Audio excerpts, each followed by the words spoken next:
ಭಾಳ ಕನಿಕರ ಬರ್ತದೆ.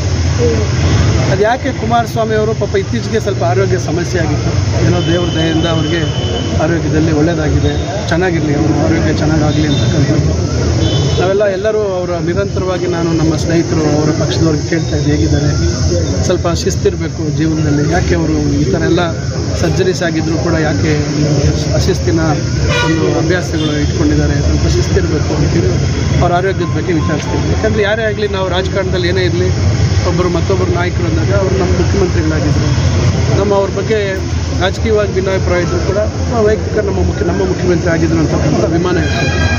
ಅದರಿಂದ ಅವ್ರ ಆರೋಗ್ಯ ಸರಿಯಾಗಿ ಕಾಪಾಡಿಕೊಳ್ಳಿ ಅಂತಕ್ಕಂಥದ್ದು. ಬಟ್ ಆದರೆ ಈ ಥರ ಹೇಳಿಕೆಗಳು ಕೊಡುವಂಥದ್ದು ಬಹುಶಃ ಅವರ ವ್ಯಕ್ತಿತ್ವಕ್ಕೆ ಶೋಭೆ ತರುವಂಥದ್ದಲ್ಲ.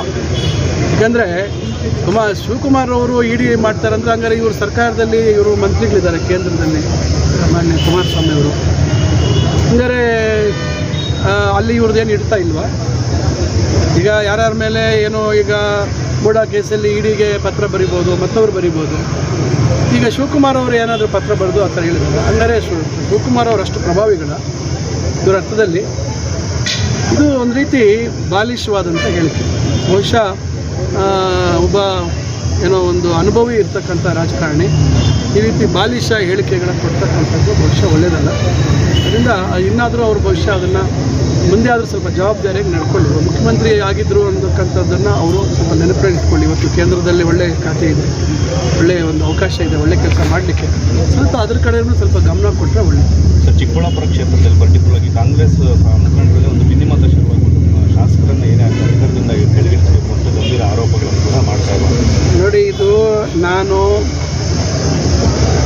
ಹೆಚ್ಚು ಇದ್ರ ಬಗ್ಗೆ ಹೇಳಕ್ಕೆ ಹೋಗೋದಿಲ್ಲ, ಆದರೂ ಕೂಡ ನನ್ನ ಜವಾಬ್ದಾರಿ ಇದೆ.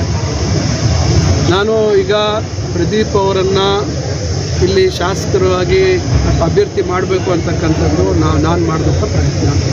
ನನ್ನ ಜೊತೆಯಲ್ಲಿ ಶಿವಶಂಕರ್ ರೆಡ್ಡಿ ಅವರು ನನ್ನ ತೀರ್ಮಾನ ಜೊತೆಯಲ್ಲಿ ಅವರು ಇದ್ದರು. ನಾವಿಬ್ಬರು ಚರ್ಚೆ ಮಾಡಿ ಇದನ್ನು ನಾವು ಹೈಕಮಾಂಡ್ಗೆ ಹೇಳಿ ಪ್ರದೀಪ್ ಅವರಿಗೆ ಅವಕಾಶ ಕೊಡ್ತೀವಿ. ಪ್ರದೀಪ್ ಅವ್ರಿಗೆ ಜನನೂ ಆಶೀರ್ವಾದ ಮಾಡಿದ್ರು. ಹಿಂದೆ ಇದ್ದಂಥ ಮಂತ್ರಿಗಳ ಮೇಲೆ ಭಾಳಷ್ಟು ಬೇಸರ ಇದ್ದಿದ್ದರಿಂದ ಪ್ರದೀಪ್ ಅವ್ರಿಗೊಂದು ಅವಕಾಶ ಮಾಡಿಕೊಟ್ರು. ರಾಜಕಾರಣ ವಸ್ತು ಪ್ರದೀಪ್. ನಾನು ಹಲವಾರು ಸಂದರ್ಭದಲ್ಲಿ ಪ್ರದೀಪ್ ಅವ್ರಿಗೆ ಹೇಳಿದ್ದೆ, ಸ್ವಲ್ಪ ರಾಜಕಾರಣ ಕಲಿಬೇಕು, ಸ್ವಲ್ಪ ತಾಳ್ಮೆ ಇರಬೇಕು ಅಂತಕ್ಕಂಥದ್ದು. ಇದು ಗೊಂದಲ ಪ್ರಾರಂಭದಲ್ಲೇ ಆಯಿತು. ನಾನು 2-3 ಸಭೆಗಳನ್ನು ಮಾಡಿ ಅವ್ರಿಗೆಲ್ಲರಿಗೂ ಸಮಾಧಾನ ಮಾಡಿ ಹೊಸದು ಕಲಿತಾರೆ ಮಾಡ್ತಾರೆ ಅಂತ ಹೇಳಿದೆ.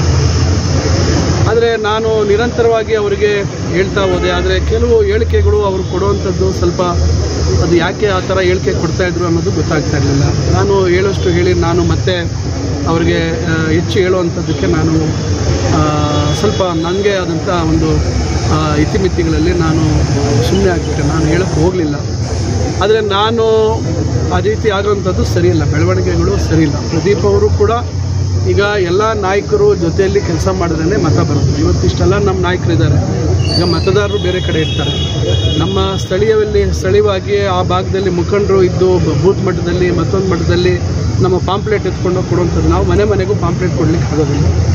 ಯಾವಾಗಲೂ ಒಂದು ವಿರುದ್ಧವಾದಂಥ ಗಾಳಿ ಮತ್ತೊಂದು ಬಂದಂಥ ಸಂದರ್ಭದಲ್ಲಿ ಚುನಾವಣೆ ಗೆಲ್ಲೋದು ಬೇರೆ ವಿಚಾರ. ನಾವೇ ಜವಾಬ್ದಾರಿ ಸ್ಥಾನದಲ್ಲಿದ್ದು ನಾಳೆ ಜನ ನಮ್ಮ ಒಂದು ಏನು ಕಾರ್ಯ ವೈಖರಿಯನ್ನು ನಾವು ಏನು ಆ ಜವಾಬ್ದಾರಿ ಸ್ಥಾನದಲ್ಲಿ ಕೂತು ನಮ್ಮ ಕೆಲಸ ಕಾರ್ಯಗಳೇನಿದೆ ಅಂತ ನಮ್ಮನ್ನು ಅಳತೆ ಮಾಡ್ತಾರೆ. ಅದರಿಂದ ಇನ್ನೊಬ್ಬರನ್ನ ನೋಡಿ ನಮಗೆ ಒಟ್ಟು ಕೊಡೋದಿಲ್ಲ.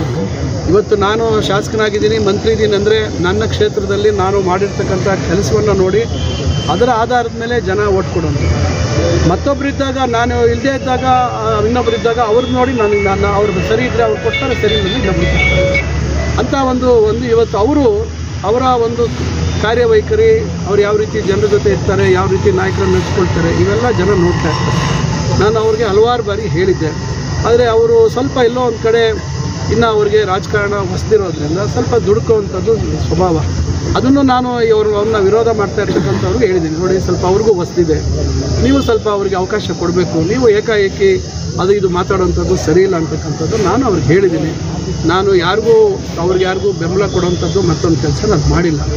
ಆದರೆ ಒಂದೆಲ್ಲ ಅಂದರೆ ಎಲ್ಲರೂ ಹಿಂದೆ ಚಿಕ್ಕಬಳ್ಳಾಪುರದಲ್ಲಿ ಇವರೆಲ್ಲರೂ ನಾಯಕರು ಕಾಂಗ್ರೆಸ್ ಪಕ್ಷದಲ್ಲಿ ಗಟ್ಟಿಯಾಗಿ ಕೆಲಸ ಮಾಡಿರ್ತಕ್ಕಂಥವ್ರು, ವಿವಿಧ ಜವಾಬ್ದಾರಿಗಳನ್ನು ತೆಗೆದುಕೊಂಡಿರ್ತಕ್ಕಂಥವ್ರು. ಅದನ್ನು ನಾನು ಕಣ್ಣಾರೆ ನೋಡಿ ಅವರು ಕೂಡ ಅವರಿಗೆ ಅಲ್ಲಿ ಅವ್ರನ್ನ ಕೈ ಬಿಡುವಂಥದ್ದು ಅಥವಾ ಅವರು ದೂರ ಇಡುವಂಥದ್ದು ತಪ್ಪಾಗಿದೆ. ಇವತ್ತು ಯಾವುದೇ ಒಂದು ಕುಟುಂಬದಲ್ಲೇ ಇವತ್ತು ನಾನಾ ರೀತಿ ಸಮಸ್ಯೆಗಳು ಬರ್ತವೆ. ಆ ಸಮಸ್ಯೆಗಳು ಬಂದಂಥ ಸಂದರ್ಭದಲ್ಲಿ ನಾವು ಕುಟುಂಬದ ಯಜಮಾನ್ರು, ಇವತ್ತು ಪ್ರದೀಪು ಅಲ್ಲಿ ಚಿಕ್ಕಬಳ್ಳಾಪುರದ ವಿಧಾನಸಭಾ ಕ್ಷೇತ್ರಕ್ಕೆ ಇವತ್ತು ಶಾಸಕರು, ಒಂದು ರೀತಿ ಅವರು ಯಜಮಾನರಲ್ಲಿದ್ದರು. ಎಲ್ಲೋ ಒಂದು ಕಡೆ ಅವ್ರು ಯಾರಾದರೂ ಅಕಸ್ಮಾತ್ ಇಲ್ಲ ಇವ್ರದ್ದೇ ತಪ್ಪು ಅಂತಾರೋ ಅವ್ರದ್ದೇ ತಪ್ಪು ಅಂತಾರೋ ಒಂದು ಹೆಜ್ಜೆ ನಾವೇ ಕೆಳಗಿಳಿಬೇಕಾಗುತ್ತೆ. ನಾವು ಕ್ಷಮಾಪಣೆ ಮಾಡ್ತಕ್ಕಂಥದ್ದು ನಾವು ಕಲಿಬೇಕಾಗುತ್ತೆ. ರಾಜಕಾರಣದಲ್ಲಿ ಇವತ್ತು ಭಾಳ ನಮ್ಮನ್ನು ಎಲ್ಲರೂ ಹೊಗಳ್ತಾ ಇರಬೇಕು, ಹೊಗಳ್ಕೊಂಡೇ ಇರ್ತಾರೆ ಅಂತಕ್ಕಂಥ ನಿರೀಕ್ಷೆ ಇಟ್ಕೊಡೋಂಥದ್ದು ತಪ್ಪಾಗುತ್ತೆ. ಯಾಕೆ ಅಕಸ್ಮಾತ್ ನಮ್ಮವರೇ ನಮ್ಮ ಬಗ್ಗೆ ಮಾತಾಡಿದ್ರು, ಅಕಸ್ಮಾತ್ ಏನೋ ಗೊತ್ತಿದ್ದಿರೋನೋ ಗೊತ್ತಿದ್ದೋ ಮಾತಾಡಿದ್ರು, ನಾವು ಒಂದು ವಿಶಾಲ ಮನೋಭಾವ ಇರಬೇಕು, ನಾವು ಕ್ಷಮಾಪಣೆ ಮಾಡುವಂಥದ್ದು ಇರಬೇಕು. ಬಹುಶಃ ಅದು ಪ್ರದೀಪ್ ಅವರು ಸ್ವಲ್ಪ ಅಳವಡಿಸ್ಕೊಂಡ್ರೆ ಒಳ್ಳೆಯದು. ಯಾಕೆಂದರೆ ಸುಮ್ಮನೆ ನಾವು ಅವ್ರು ಯಾರೋ ಹೇಳಿಕೆ ಕೊಟ್ಟರು ಅಂತ ಅವ್ರನ್ನ ಮತ್ತಷ್ಟು ದ್ವೇಷ ಮಾಡುವಂಥದ್ದು ಮತ್ತೊಂದು ಮಾಡೋದು ಬಹುಶಃ ರಾಜಕಾರಣದಲ್ಲಿ ಅದು ನಡೆಯೋದಿಲ್ಲ. ಮತ್ತು ಯಾರೂ ಶಾಶ್ವತ ಆದಂಥ ಶತ್ರುಗಳಲ್ಲ, ರಾಜಕಾರಣದಲ್ಲಿ ಯಾರೂ ಶಾಶ್ವತ ಆದಂಥ ಮಿತ್ರರಲ್ಲ. ಅದರಿಂದ ಇದು ಎಲ್ಲ ಒಂದು ಕಡೆ ಇದು ಸೆರೆ ಹೋಗಬೇಕಾಗುತ್ತೆ. ಅದಕ್ಕೆ ಪ್ರದೀಪ್ ಅವರ ಸಹಕಾರನೂ ಬೇಕಾಗುತ್ತೆ. ದ್ವೇಷ ಸಾಧಿಸುವಂಥದ್ದು ಒಳ್ಳೆಯದಲ್ಲ.